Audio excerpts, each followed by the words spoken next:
Hafide, and welcome back to D16 tonight. Let's go straight into your questions.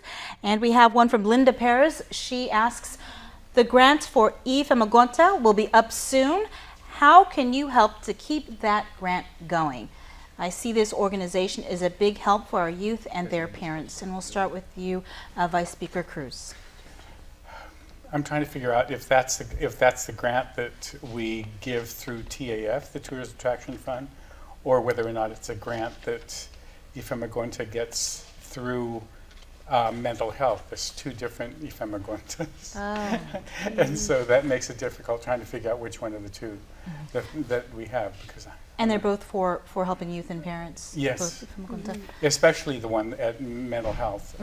But that's by appropriation, and they also have a federal grant, and so they have both of them.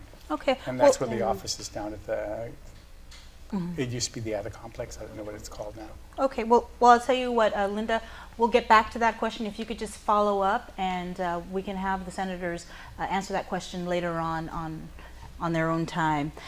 We do have another question from Milan Strong in Faith.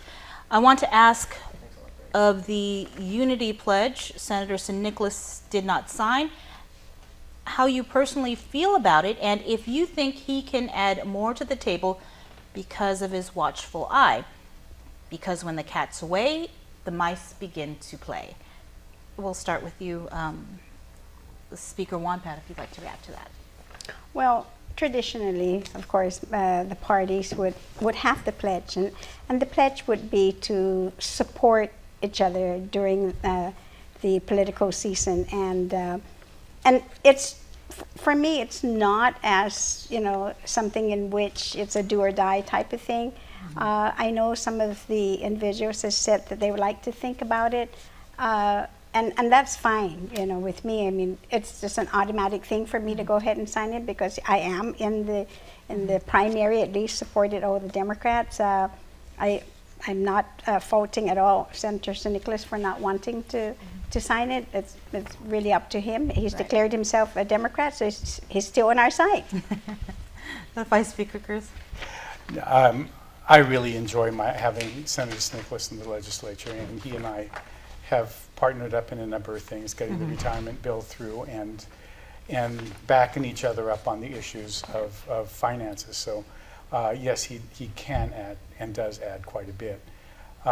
Whether or not it's a requirement to do the pledge, if we were to start to expel people because of it, there would be nobody left in any of the parties. Nobody has stuck 100% to their parties. So I like the Speaker said, I don't think it's a do or die issue. I think it's a personal issue that everybody should respond on their own. Well, Senator Morrison, you're not a Democrat, so I will go ahead and we're trying to recruit him. I'll move on to the next question, and this next question comes from Jaylene Yurko, who asks, what would you suggest could help prepare or better assimilate FAS citizens? And we'll start with you again, Senator Morrison. Well, you know, I've participated in many chief executive summits in the past, and as the director of the Bureau of Stats and Plans.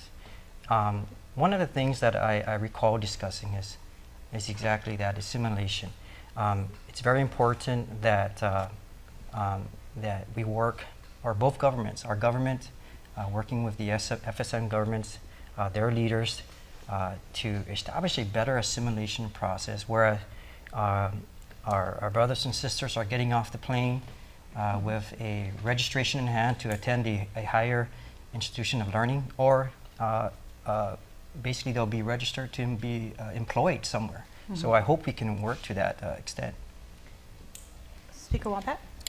Well, you know, I deal a lot with Micronesia and with leaders and the women's organization, and they've informed me that they've heard about some of the adjustments that they're not making, and so they have a group that actually would work with those to teach them about, you know, several things. Like, one of the most important things they were telling me is like even going on the plane, knowing how to put on a seatbelt, how to use the restroom.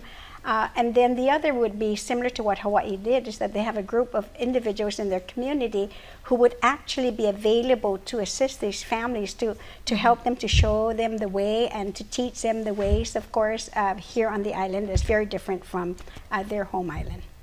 Vice Speaker. Well, one of the things that I was really concerned about, and I worked on last year, was the fact that AmeriCorps decided it was going to discontinue or not allow FAS citizens to continue to participate. And what better way that we could have helped these FAS citizens assimilate? They were working at Sanctuary, they were teachers' aides at Guam Academy Charter School. They were working at the court in the AmeriCorps trying to get people involved in the system. And they would be able to help their people work around in the school system, outside if they're in trouble, or in the courts. AmeriCorps stopped that. We funded it, and it really is a tragedy that assistance was lost. Well, our next question is related to healthcare, and it comes from Deborah Leffing. She asks, what plans, if any, do you have regarding universal healthcare on Guam? As you know, we aren't a part of the Affordable Healthcare Act, and there is a portion of Guam's population without access to health insurance. I will start with you, Vice Speaker. Actually, when I first ran for office 12 years ago, that was the big plan. We introduced legislation for universal health care back then. We had at least a half dozen roundtables. We brought people in, trying to get everybody to buy into the system. Most recent, it never got off the ground because of malpractice issues and other things. Yeah. But more recently, I have some friends who run a health management corporation in the States. And so if we can just take the money that we're investing in healthcare, both through the government insurance and through the 3Ms, put it together and have a insurance company that manages the health care of everybody on this island. Speaker Wampa? I totally agree. But it's not just universal health here for Guam, because what we need to also do is that we have to be able to make sure that our neighbors as well are insured, so that then when they travel, then it would lessen the burden here in Guam. The universal health insurance will be primarily for those who are underinsured or uninsured. And I totally agree with the Vice Speaker. We've had this conversation, is to take the 3Ms, use that, and with the government money that we put it in a pool, and then insure everyone. Senator Morrison? Well, I echo the Vice Speaker and the Speaker's sentiments. But I really think we need to do a better job in investing in preventative health care. I think if we can really take major steps in that direction, I think we can reduce the overall cost to our people. You see that clearly that we see our health and fitness industry starting to grow. They're starting to partner with our government, partner with many organizations, nonprofit organizations. I think that's clearly a key to addressing a lot of our health issues going forward. Preventative health care is key. Well, time certainly flies by. We're going to give you guys each 30 seconds to give your final pitch on why people should vote for you. And we'll start with you, Speaker Wampa. Well, I have always put Guam first, and by doing that, providing and making sure our children are first by providing schools for them that will be here for generations to come. I also have, helped with mothers so that then mothers can deliver their babies at the Guam Memorial Hospital that's going to be safe and comfortable for them. Also students first by also reducing and putting at bay their tuition hikes so that then they'll be able to afford their education. And lastly, families. Helping families earn their first homes by providing grant monies. So putting children, families, and future generations together and investing in their future. And I ask for your vote. I'm number 4 on the Democratic side of the ballot. Senator Morrison. My work over the several years as your senator is a direct result of my experiences growing up in my beautiful hometown of Umatilla. I had a small baseball field and a basketball court. Those 2 facilities kept me off the streets. And that is why I continue to work closely with my colleagues to drive more and secure more needed resources in our village community so that our youth and families can engage in more fun, safe and healthy activities. With my combined experience and education over the years, I've learned throughout this government that IT has been neglected for too long, and that's why I'll continue to drive e-government initiatives, and I ask for the people's support to continue this effort. I'm number 14 on the ballot. Thank you. And Vice Speaker. Thank you very much.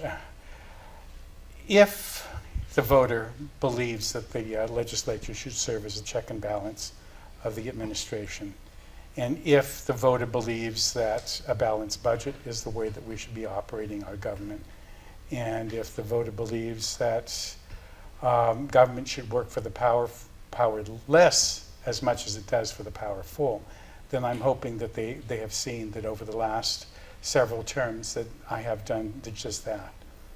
Gotten a balanced budget out, protected the employees by trying to increase the minimum wage and take care of them in the retirement fund too. Okay. Thank you. I'm number 10.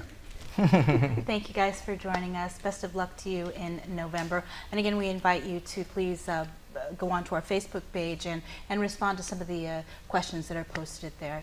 So thank you again and good luck. Thank you. And that is our show. Thank you so much for watching. Remember to get out there and vote because it is your voice. Good night. Closed